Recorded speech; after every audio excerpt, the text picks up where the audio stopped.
High Sonia, কেমন আছো তুমি? সোনিয়া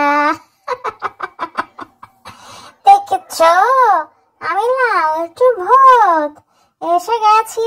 সোনিয়া, তোমার বাবা মা আমাকে বলেছে তুমি ঠিক মতো খাও না। সোনিয়া, পড়তে বসো না, ঔষধ খেতে চাও না। সোনিয়া, তাই না? আমি আজকে রাতে 12টায় আসবো তোমার বাড়িতে। সোনিয়া, এসে তোমাকে ধরে নিয়ে যাব।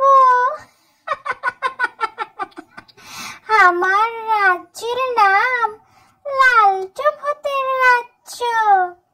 এই রাজ্যে তোমার মতো অনেক ছোট ছোট বাবু আছে। সোনিয়া, সেই বাবুরা তোমার মতোই দুষ্ট ছিল, পড়াশোনা করতো না, বাবা মার কথাও শুনতো না। সোনিয়া, তাই আমি তাদেরকে ধরে নিয়ে এসেছি।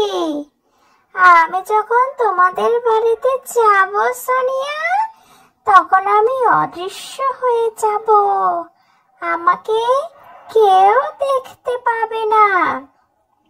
তাই আমার হাত থেকে কেউ তোমাকে রক্ষা করতে পারবে না। সোনিয়া, এখন বলো সোনিয়া, তুমি কি করতে চাও? তুমি কি চাও আমি তোমাকে ধরে আনি, তারপর টুপ করে খেয়ে ফেলি?